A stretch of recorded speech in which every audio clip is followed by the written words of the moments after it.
आज हमारे प्यारे पूर्व मुख्यमंत्री डॉ. बिधान चंद्र रॉय का जन्मदिन है। आइए डॉ. बिधान चंद्र रॉय के बारे में कुछ दिलचस्प बातें जानते हैं। भारत का राष्ट्रीय चिकित्सक दिवस, जो हर साल 1 जुलाई को मनाया जाता है, भारत रत्न डॉ. बिधान चंद्र रॉय को श्रद्धांजलि देता है। वे एक जाने माने चिकित्सक और पश्चिम बंगाल के दूसरे मुख्यमंत्री थे, जिनकी जयंती और पुण्यतिथि एक ही दिन पड़ती है। उनका जन्म 1 जुलाई 1882 को पटना के बांकीपुर में एक बंगाली कायस्थ हिंदू परिवार में हुआ था।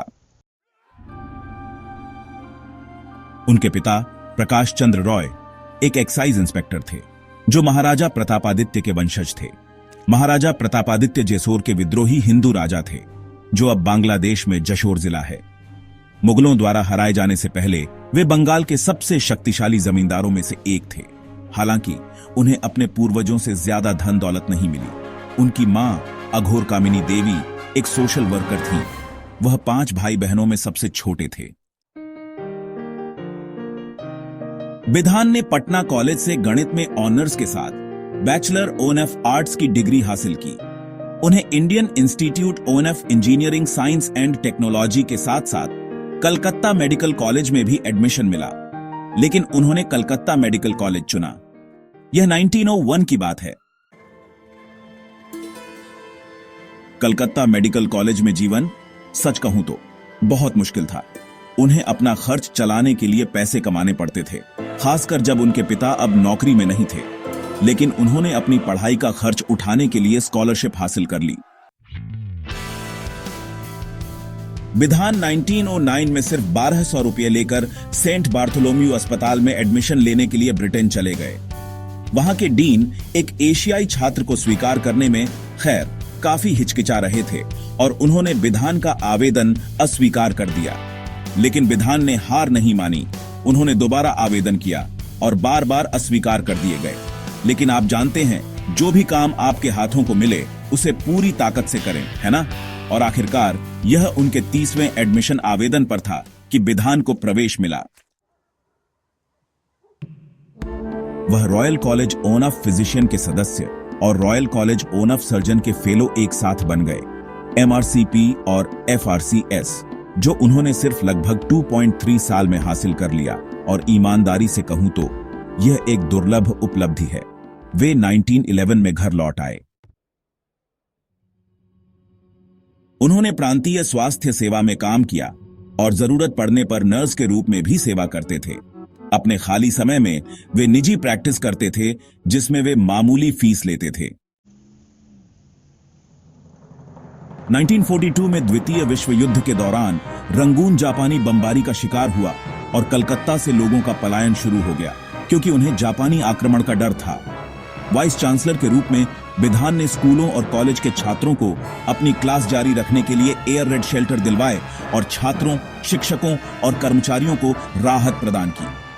उन्हें 1944 में उनके प्रयासों के लिए डॉक्टरेट ऑफ साइंस की उपाधि से सम्मानित किया गया। बिधान ने अपना राजनीतिक करियर 1925 में शुरू किया। उन्होंने बैरकपुर से बंगाल विधान परिषद चुनावों के लिए एक स्वतंत्र उम्मीदवार के रूप में चुनाव लड़ा और बंगाल के ग्रैंड ओल्ड मैन सुरेंद्र नाथ, जिन्हें सरेंडर नॉट बनर्जी कहा जाता था, को हरा दिया। तो भले ही वे एक स्वतंत्र उम्मीदवार थे, उन्होंने वास्तव में स्वराज पार्टी के साथ मतदान किया, जो कांग्रेस की संसदीय शाखा थी। फिर लगभग 3 साल बाद वे अखिल भारतीय कांग्रेस कमेटी के लिए चुने गए।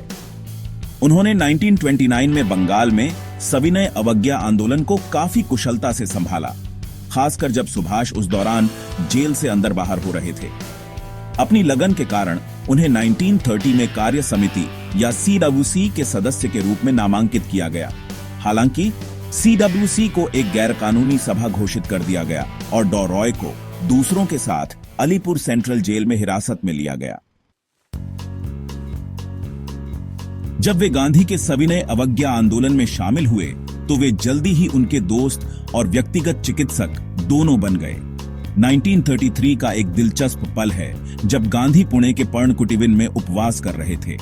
उन्होंने वास्तव में कोई भी दवा लेने से इनकार कर दिया, यह कहते हुए कि वह स्वदेशी नहीं थी। गांधी ने डॉ रॉय से पूछा, मैं आपका इलाज क्यों लूं? क्या आप मेरे 400 मिलियन देशवासियों का मुफ्त इलाज करते हैं?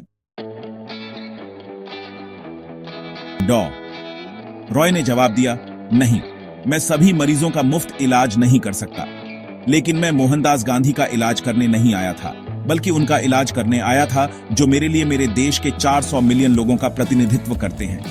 गांधी ने थोड़ी हास्य के साथ कहा, आप एक मौफसिल कोर्ट में तीसरी श्रेणी के वकील की तरह बहस कर रहे हैं। और खैर, वे अंततः मान गए। वे 1931 में सुभाष चंद्र बोस के बाद कलकत्ता के मेयर बने। 1931 से 1933 तक सेवा करते रहे। उस दौरान उन्होंने मुफ्त शिक्षा, मुफ्त चिकित्सा सहायता, सड़कों में सुधार, बेहतर रोशनी और बेहतर जल आपूर्ति का विस्तार किया। उन्होंने अस्पतालों और चैरिटेबल डिस्पेंसरी को अनुदान सहायता देने के लिए एक ढांचा भी तैयार किया। आजादी के बाद वे उत्तर प्रदेश के राज्यपाल बने।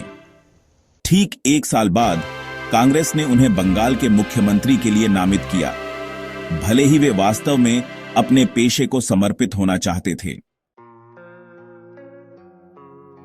जब गांधी ने उन्हें मनाया तो उन्होंने स्वीकार किया और 1948 में पश्चिम बंगाल के दूसरे मुख्यमंत्री के रूप में पदभार संभाला।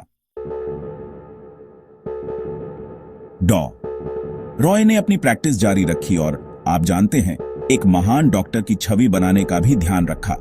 उन्होंने एक बार कहा था, मेरे मरीज गरीब हैं और भगवान उनके लिए भुगतान करते हैं।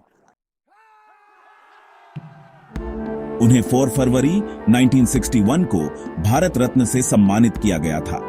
फिर 1 जुलाई 1962 को, जो वास्तव में उनका 80वां जन्मदिन था, सुबह के मरीजों का इलाज करने और राज्य के मामलों का ध्यान रखने के बाद उन्होंने ब्रह्म संगीत की एक प्रति ली और उसमें से एक अंश गाया। ठीक 11 घंटे बाद उनका निधन हो गया। अपनी मृत्यु के बाद उन्होंने अपनी मां अघोर कामिनी देवी के नाम पर अपने घर को नर्सिंग होम में बदलने की वसीयत की। उन्होंने पटना में अपनी संपत्तियों के लिए एक ट्रस्ट भी स्थापित किया था ताकि सामाजिक सेवाएं जारी रह सकें। वे 1928 में इंडियन मेडिकल एसोसिएशन की स्थापना में सहायक थे और मेडिकल काउंसिल ऑफ इंडिया के भी, जिसके वे वास्तव में पहले अध्यक्ष थे 1939 और 1945 के बीच। उन्होंने कलकत्ता में 8 प्रमुख चिकित्सा संस्थानों की स्थापना की। RG Kar medical college, Jadavpur TB अस्पताल, चित्तरंजन सेवा, सदन कमला नेहरू अस्पताल, विक्टोरिया इंस्टीट्यूशन, चित्तरंजन कैंसर अस्पताल, Indian institute of mental health, infectious disease hospital और खैर, कलकत्ता में पहला पोस्ट ग्रेजुएट मेडिकल कॉलेज। उन्हें सबसे महान मुख्यमंत्रियों में से एक माना जाता है, न केवल 1947 में बंगाल के विभाजन को संभालने और 3 साल के भीतर कानून और व्यवस्था बहाल करने के लिए, बल्कि आप जानते हैं, उन्होंने जो महत्वपूर्ण औद्योगिक विकास शुरू किया था उसके लिए भी। उन्होंने दुर्गापुर स्टील प्लांट की स्थापना की और आसनसोल, दुर्गापुर, रानीगंज बेल्ट को भारत का रूर कहा जाता था। तो बीसी रॉय एक पत्रकार भी थे और आप जानते हैं, वे वास्तव में यूनाइटेड प्रेस ऑफ इंडिया के संस्थापक अध्यक्ष थे।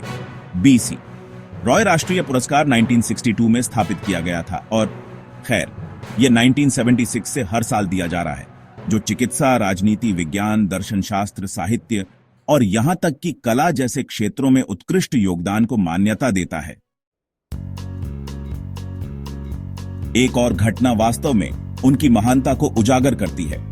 उन दिनों किसी भी कानूनी समस्या पर अपने विचार देने के लिए एक कानूनी रिमेम्बरेंस को हमेशा मौजूद रहना पड़ता था। ऐसी ही एक बैठक के दौरान एक प्रस्ताव जो डॉ रॉय को काफी प्रिय था, पास होने वाला था, लेकिन के हजरा कानूनी रिमेम्बरेंस, जो वास्तव में एक उत्कृष्ट सिविल सेवक थे और कानूनी मामलों में बहुत तेज थे, ने आपत्ति उठाई। डॉ रॉय भड़क गए और प्रस्ताव खैर फिलहाल टाल दिया गया। उसी दोपहर हजरा मिस्टर चटर्जी के पास गए और सेवा से अपना इस्तीफा पत्र जमा कर दिया। चटर्जी ने बिना समय गंवाए तुरंत डॉ रॉय के पास भागे। ऑफिस के बाद डॉ रॉय का काफिला सीधे के हजरा के आवास पर गया, जो मुख्यमंत्री के आने की खबर सुनते ही नीचे आ गए। डॉ रॉय ने हजरा से कहा, मैं तुम्हारे बड़े भाई जैसा हूं, क्या मैं तुम्हें डांट नहीं सकता? वैसे भी कृपया अपना इस्तीफा पत्र वापस ले लो, तुम्हारी राय मानी जाएगी। डॉ बीसी रॉय के इस उदार भाव से हर कोई अभिभूत हो गया। मेरा मतलब है, आज कौन सा मुख्यमंत्री अपनी गलती सुधारने के लिए किसी सिविल सेवक के आवास पर जाएगा?